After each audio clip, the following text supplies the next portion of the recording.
If one is devoid of Krishna consciousness, he is sure to commit mischief in this material world. जन्म कर्म च मे दिव्यम् एवं यः वेत्ति तत्त्वतः त्यक्त्वा देहं पुनः जन्म नयेति मामेति स Arjun.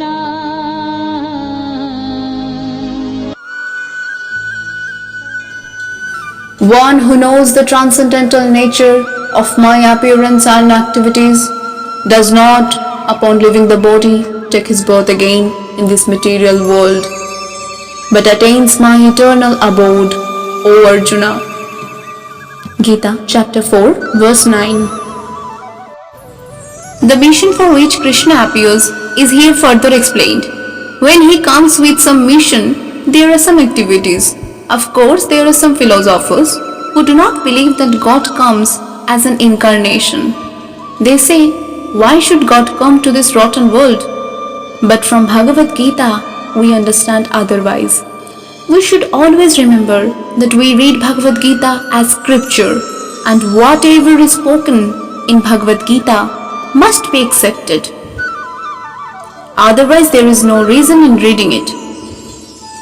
In Gita, Krishna says that he has come as an incarnation with a mission, and along with his mission, there are some activities. We can see, for example, that Krishna is active as chariot driver for Arjuna and engages in so many activities in the battlefield of Kurukshetra.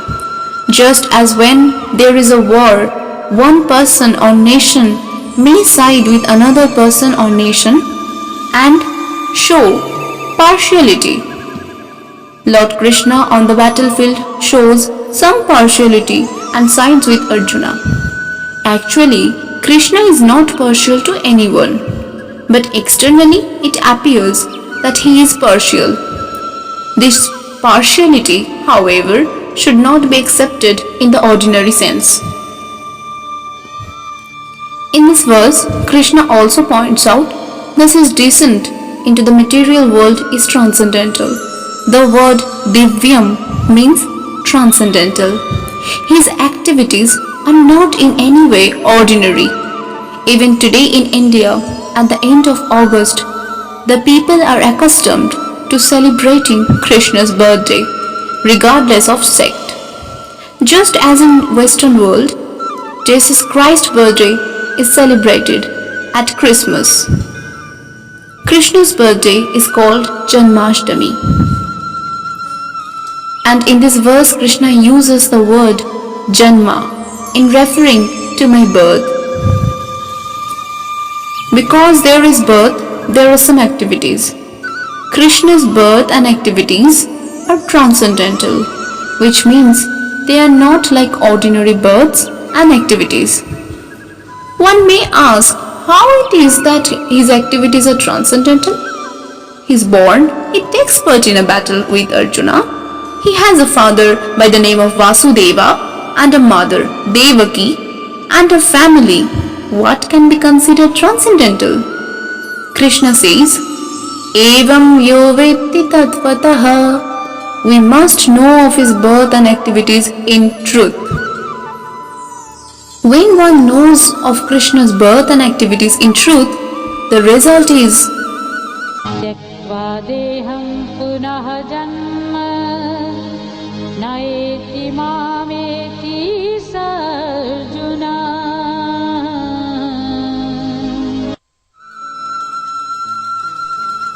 when he leaves this material body, he is not born again but goes directly to Krishna. This means that he becomes a liberated soul. He goes to the eternal spiritual world and attains his constitutional position full of bliss, knowledge and eternality. All this can be obtained simply by knowing in truth the transcendental nature of Krishna's birth and activities.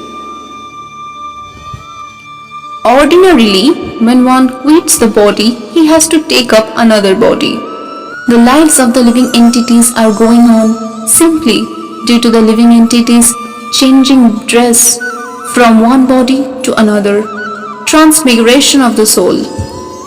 According to the work of the living entities, at the present moment, we may think that this material body is our actual body, but it is like a dress. In reality, we do have an actual body, a spiritual body. This material body is superficial compared to the real spiritual body of the living entity. When this material body becomes old and worn out, or when it is rendered useless by some accident, we put it aside, as we might put aside a soiled or ruined suit and take up another material body. वासांसि जीर्णानि यथा विहाय नवानि गृह्णाति नरः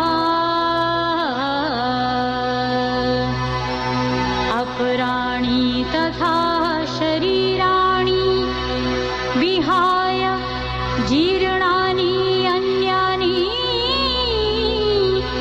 संयाति नवानि देहि.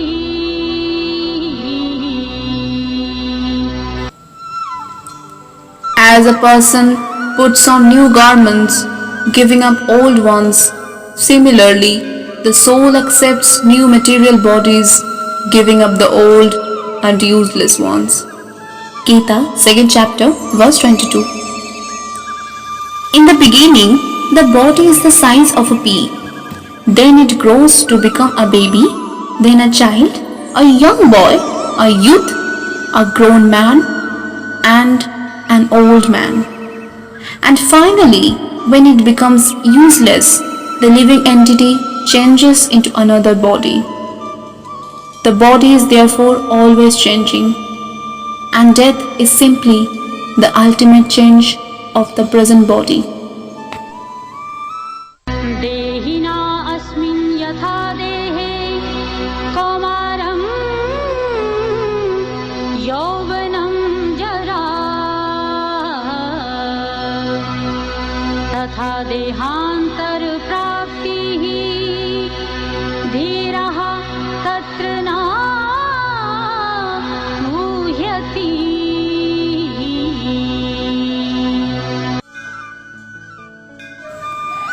As the embodied soul continually passes in this body from boyhood to youth to old age, the soul similarly passes into another body at death. The self-realized soul is not bewildered by such a change. Gita, chapter 2, verse 13. Although the body is changing, the dweller within the body remains the same. Although the boy grows into manhood, the living entity within the body is not changed. It is not that the self who was there as a boy has gone away. Medical science agrees that at every moment the material body is changing. Just as living entities are not bewildered by this, an enlightened man is not bewildered when the body undergoes its ultimate change at death.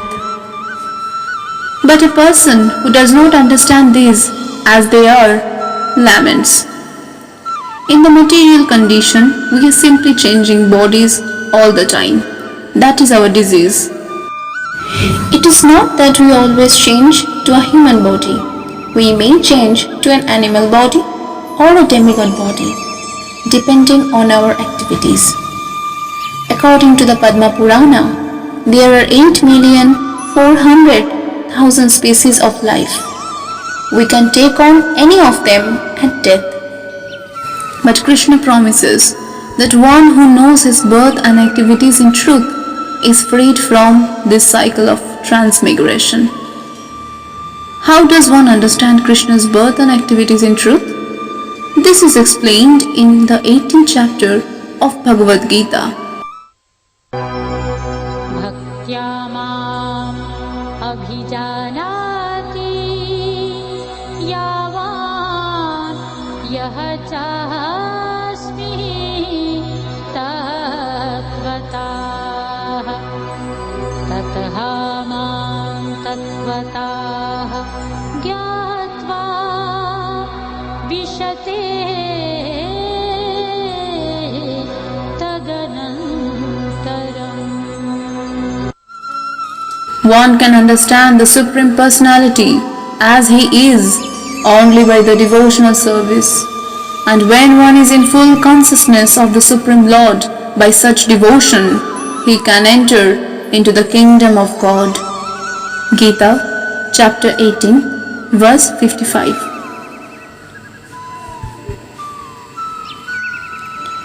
Here again the word Tattvataha in truth is used. One can understand the signs of Krishna in truth by becoming a devotee. He who is not a devotee, who does not strive for Krishna consciousness, cannot understand.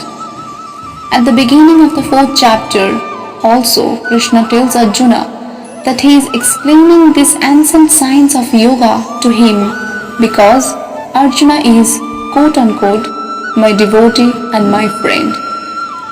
For one who simply makes an academic study of Bhagavad Gita, the signs of Krishna remains a mystery.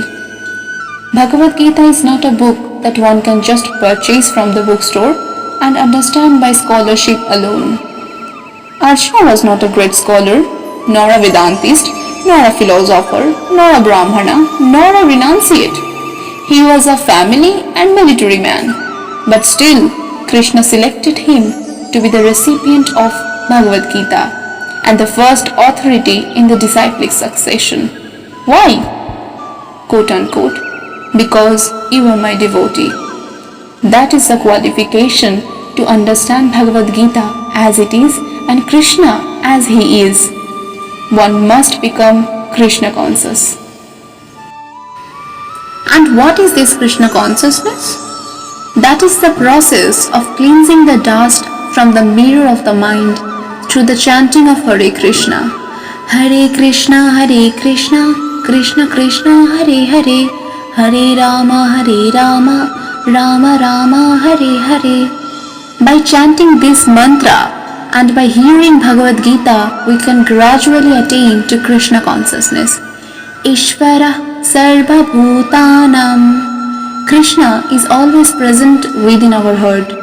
The individual soul and the super soul are both sitting in the tree of the body. The individual soul, Jiva, is eating the fruit of the tree, and the super soul, Paramatma, is witnessing.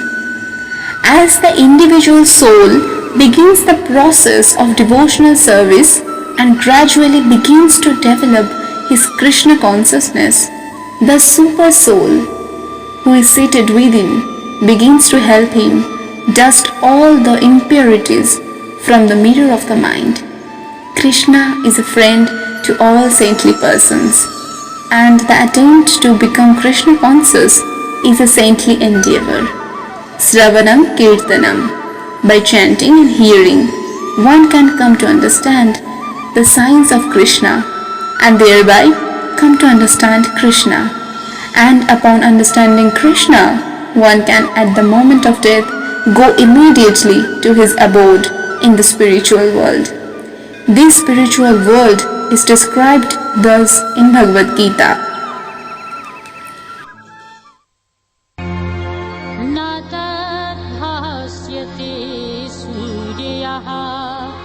न शशाङ्कः न पावकाः यद्गत्वा न निवर्तन्ते तद्धाम परमं मम.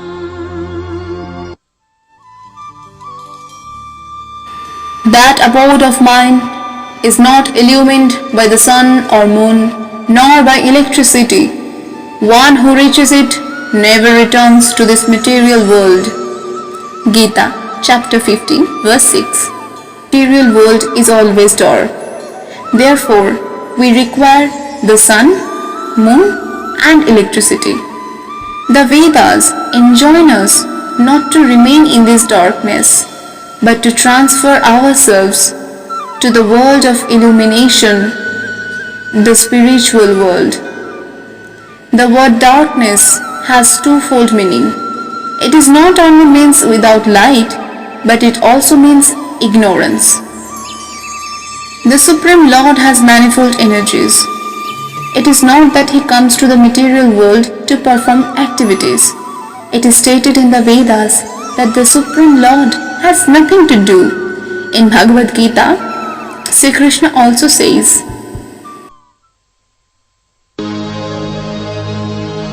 नामे पार्थास्ति कर्तव्यं त्रिषु लोकेषु किञ्चन ना अन्वाप्तं अवाप्तव्यं वर्ते एव च कर्मणि.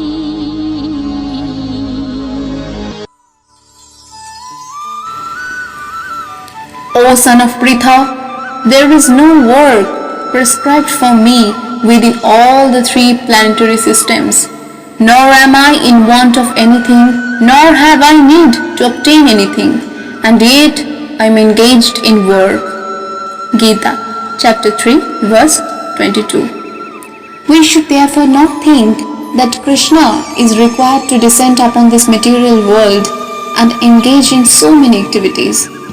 No one is equal to or greater than Krishna, and he has all knowledge naturally. It is not that he has to undergo penances to acquire knowledge, or that he at any time has to receive knowledge or attain knowledge. At all times and in all conditions, he is full of knowledge. He may be speaking Bhagavad Gita to Arjuna, but at no time was he ever taught Bhagavad Gita. One who can understand that this is Krishna's position does not have to return to the cycle of birth and death in this material world. Being under the influence of illusion, we spend our lifetimes trying to make adjustments to this material atmosphere. But this is not the purpose of human life. Human life is meant for understanding the signs of Krishna. Our material needs are these: the problem of eating, of mating, of sleeping, of defending ourselves, and of acquiring sense gratification. These are common both to human beings and to animals. The animals are busily engaged trying to solve these problems, and if we are also only engaged in solving them, how are we any different from the animals? The human being, however, has a special qualification whereby he can develop transcendental Krishna consciousness. But if he does not avail himself of this, he is in the animal category. The defect of modern civilization is that it puts too much stress on solving these survival problems. As spiritual living beings, it is incumbent upon us to extricate ourselves from this entanglement of birth and death. We should therefore be careful not to miss the special opportunity of human life. Sri Krishna himself comes to deliver Bhagavad Gita and help us to become God conscious. Indeed, this very material creation is given to us to utilize for this cultivation. But if after receiving this chance and this gift of human life, we don't utilize them to develop Krishna consciousness, we shall be missing this rare opportunity. The process for cultivation is very simple: Sravanam and Kirtanam, hearing and chanting. We have nothing to do other than listen, and by listening carefully, enlightenment is sure to come. Krishna will surely help, for he is seated within. We only have to make the effort and spare a little time.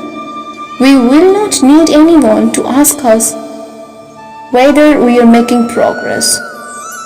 We will know it automatically, just as a hungry man knows that he has been satisfied by a full meal. Actually, this process of Krishna consciousness or self-realization is not very difficult. Krishna taught it to Arjuna in Bhagavad Gita. And if we understand Bhagavad Gita just as Arjuna did, we will have no problem in coming to the perfectional state. But if we try to interpret Bhagavad Gita according to our own mundane academic mentality, we spoil it all. As stated before, this chanting of Hare Krishna is a process by which all contamination due to material association is removed from the mirror of the mind. There is no need for external help in reviving our Krishna consciousness, for Krishna consciousness is dormant within the self. In fact, it is the very quality of the self. We only have to invoke it by this process. Krishna consciousness is an eternal fact. It is not a doctrine or a set of beliefs imposed by some organization. It is within all living entities, whether they be human being or animal. When Lord Chaitanya Mahaprabhu was passing through the jungles of South India some 500 years ago, he chanted Hare Krishna, and all the animals, the tigers, elephants and deer joined him in dancing to the holy names. Of course, this depends on the purity of the chanting. As we progress in chanting, purification is sure to come.